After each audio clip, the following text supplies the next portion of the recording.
ওই যে বলছিলাম তোর কথাটা মনে আছে? কি ব্যাপার, বাবা মেয়ে মিলে কি গল্প করা হচ্ছে? আমার পাশে বসার মতো সাহস করবি না। আরে মা, তুই এটা কি করলি? তুই ওকে থাপ্পড় মারলি? আশ্চর্য। তুমি তোমার মেয়ের জামাই হিসেবে মেনে নিতে পারো, কিন্তু আমি ওকে আমার স্বামী হিসেবে এক বিন্দুও মানি না। ওর কোনো যোগ্যতা আছে আমার স্বামী? সাত কপালের ভাগ্য, কিন্তু আমি তার সাথে সংসার করব না, ইম্পসিবল ব্যাপার। আর তুমি ওকে বলে দাও নেক্সট টাইম যেন আমার পাশে বা আমার সাথে। ফকিন্নি ঘরের সন্তান আমি কিভাবে এত দামি সোফাতে ওনার পাশে গিয়ে বসি? ওনার পাশে বসার জন্য হলেও যথেষ্ট যোগ্যতার দরকার আছে, যেটা আমার নাই।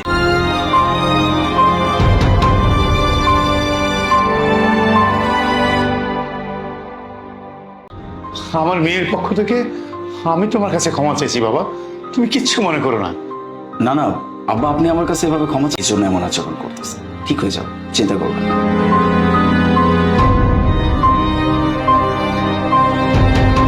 হ্যাঁ, এক্ষুনি আমার রুম থেকে বের হয়ে যা। আমার রুমে থাকার মতো যোগ্যতা না তোর এখনো হয়নি, বুঝতে পেরেছিস?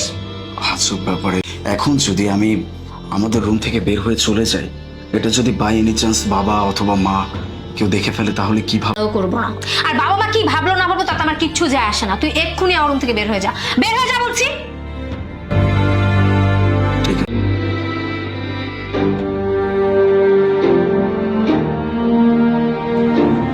কি হয়েছে বাবা?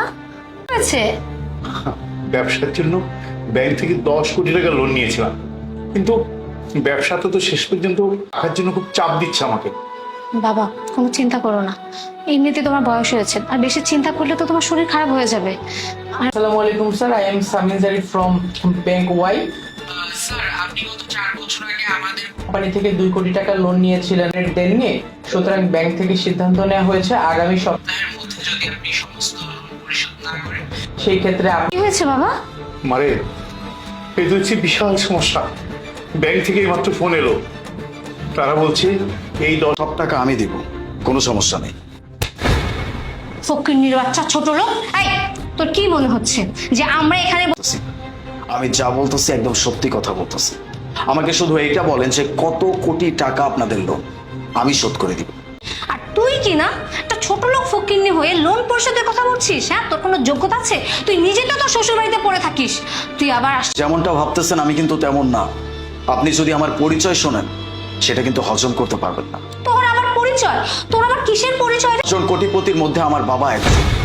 বাংলাদেশের সব থেকে বড় গাড়ির শোরুমের কথা অবশ্যই জানেন, নামটা অবশ্যই শুনছেন। সেটা কিন্তু আর কারো না, আমার টাকার পরিমাণ ঠিক কতটুকু। আরে বাবা, আমি তো তোমার ব্যাপারে এত কিছু জানতাম না। আমি তো জানি তুমি, কারণ এই পরিচয়টা আমি কখনো আপনাদেরকে দেই নাই। আমি কখনো চাই নাই আমি আমার বাবার পরিচয়ে বড় হই, আমার বাবার টাকার বড়াই আমি যোগ্যতায় কিছু করার। এই জন্য আমি আপনাদের সামনে আমি হয়ে আসছিলাম। আপনার মেয়েকে আমি বিয়ে করছি, কিন্তু যখন আমি দেখতেছি যে আমার চোখের সামনে আপনি শুধু আমাকে এতটুকু বলেন যে আপনার লোন ঠিক কত টাকা, আমি পরিশোধ করব, আই প্রমিস। আলিফ, তুমি প্লিজ, আমি বলেছি, তুমি প্লিজ আমাকে মাফ করে দাও। ইটস ওকে, চিন্তা করব বাবা, আপনি একদমই চিন্তা করবেন। এখানে কেউ যদি জানতে পারে যে আমি তোর ভাবি, তুই আমার দেবর হল, তাহলে কিন্তু আমি অনেক বড় অপমানিত হব। তুই চুপচাপ এখান থেকে যা যা। Thank you sir, thank you so much. আর আমি আপনার এক্সপেকটেশন কখনোই ভুলতে দিব না। স্যার এই যে আপনার পানি। যদি কখনো কোনো কিছু প্রয়োজন পড়ে, ওকে জাস্ট একবার বলে দেবেন, কেমন? মন দিয়ে কাজ করুন, আমি আসি। এই ওই জায়গায় আসতে হবে, তাই না? ভাবি, আমি এই অফিসে 2 বছর ধরে চাকরি করি। এই খবরদার, খবরদার আমাকে এখানে আমি তোর ভাবি, তুই আমার দেবর হল, তাহলে কিন্তু আমি অনেক বড় অপমানিত হব। তুই চুপচাপ এখান থেকে যা যা। আচ্ছা বলেন তো আপনি কি চান? আপনার সমস্যাটা কই বলেন তো? আমার জায়গা জমি সহায় সম্পত্তি যা আমার ভাগে ছিল সবই তো আপনার করে দিচ্ছি, আর কি লাগবে আপনার? এই কি করেন না, এই চাকরিটাই হলো আমার শেষ সম্বল। যদি এই চাকরি থেকে আমার বাইরে করে দেন, আমার আর কিচ্ছুই করার থাকবো না। ওকে, তুই যাবি না রায় তো? দাঁড়া, যা বলছি।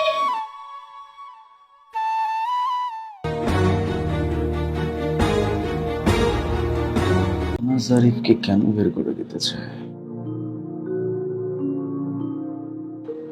জারিফ, এদিকে আসো তো। আপনার কাছে ঋণী, কিন্তু স্যার মাফ করবেন, এই চাকরিটা আমি আর করতে পারবো না। আমি এই চাকরিটা ছাড়িয়ে দিতে চাই। আচ্ছা ওয়েট, কি সব উল্টা পাল্টা? কে কি বলবে? আমি আসলে আমার পরিবারকে একটু সময় দিতে চাই। ঠিক আছে, তুমি যেহেতু বলতেছো তোমার পরিবারকে সময় দিতে হবে, আপনি আমাকে ডেকেছেন? আপনাকে ডেকেছি। বাই দ্য ওয়ে, আপনি হয়তো বা জানেন জারিফ চাকরিটা ছেড়ে দিচ্ছে, যে আপনি সবকিছুই জানেন, আপনার তো জানার কথা। স্যার, ও চাকরি ছেড়ে চলে যাচ্ছে সেটা আমি কি করে বলবো? Good question. আপনি দেওয়ার কথা তখন আমি সবকিছুই শুনছি, এখন আপনি নিজের মুখে বলেন ওকে কেন চাকরি ছাড়তে বলছেন। আরে না না স্যার, ম্যাডাম তো আমাকে বড় কথা, তুমি অনেক ভালো মানুষ, দুনিয়ার সবাই যে তোমার মতো ভালো মানুষ হবে এটা কিন্তু না। এখন আমি যেটা বলি সেটার উত্তর দাও, কেন এরকম? আমার সহায় সম্পত্তি সবকিছু ওনার নামে লেখা দিছি, আমি নিজেও বাসার থেকে বেরোয় চলে গেছি ওনাদের অত্যাচারে, তবুও দেখেন এই চাকরিটা আমি এখানে কি করব বলেন স্যার।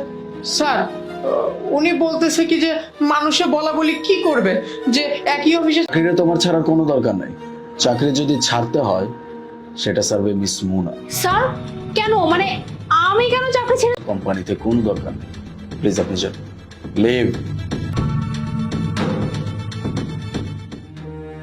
তোবাম, তুমি তোমার দায়িত্ব সঠিকভাবে পালন করো, এই জন্য আমি তোমাকে অনেক পছন্দ করি। নেক্সট টাইম থেকে তোমাকে যদি কেউ কিছু বলে সোজা আমাকে বলো।